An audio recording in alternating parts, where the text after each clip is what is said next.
All right, today we are going to unbox and show you one of these solar powered street lights.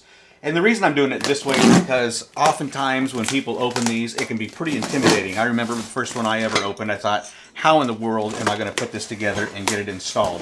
So I want to show you what's in the box, how they pack it, how to put it together, and then we're not going to actually install it today. I have these street lights all over my house, and so I just don't have room for another one. You got your lamp.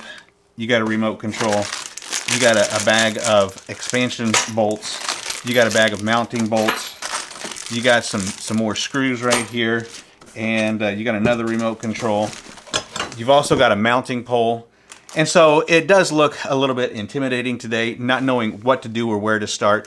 And so we're going to walk you through this step by step so that you don't have any fears, any worries, and you'll have this installed actually in minutes. Okay, so the first thing you want to do is that you want to decide where you're going to mount this. I typically have mine mounted on the house, and they are mounted in this fashion, so they're pointing out over the yard, the backyard, over the chicken coop somewhere. And the direction that this one is facing is actually going to be pretty high and give you a good spread on the ground. So I really like this. This is called a mounting pole. Now you can also mount it to the side of a building and it would look like this. And so you'd have it kind of elevated up like a street light, and then it's going to shine down and then it's going to give you a good spread out on the ground as well. Another way that you can mount this is that they do have mounting brackets.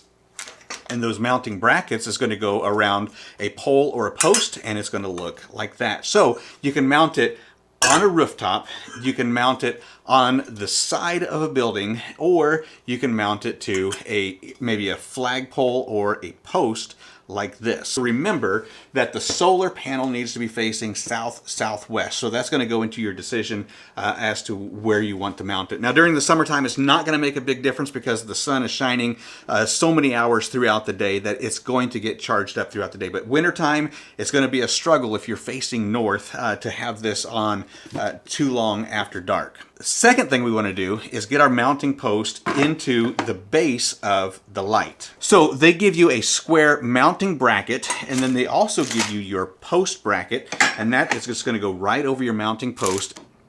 So I'm actually using the small bolts and just going ahead and popping those through. Then I'm taking the black mounting post bracket and I'm putting it over the screws. And then we're going to get this fastened on here just loosely so that we can still get our mounting post in. So once you get that assembled, your mounting post can still turn so that you can decide, am I going to put this on the side of a building? Am I going to put it on a post? Or am I going to mount it to my rooftop like this? Now, if you was to mount it on a rooftop, that is going to give you a really big extension of that light way out into the yard. So that would be the way that I would do it, but that's just me, simply because I don't have a post or a pole or anything other thing else to mount it to. And I want you to notice that when it's charging, there's a green light that shows right here. And if I was to turn that light back off, you'd see that green light goes out. So it's not charging. So when the sun is out, it's charging the solar panel, charging the light. There is a power button right here where you can power that on. And that's going to be pretty bright. Now, your remote control is going to give you some options. It's going to give you a 25, 50, 75, and 100% brightness. It's going to give you a 2, 3, 5, 6, and 8 hours of a timer so that it will come on at dusk, and then it'll stay on for the number of hours that you have it programmed for. Okay, so I do want to show this to you. With the remote control, I can turn it on and off. I can go to 25% bright, 50, 75, and 100. So what's going to happen with the motion sensor is that it's going to stay at 30% bright until it detects motion.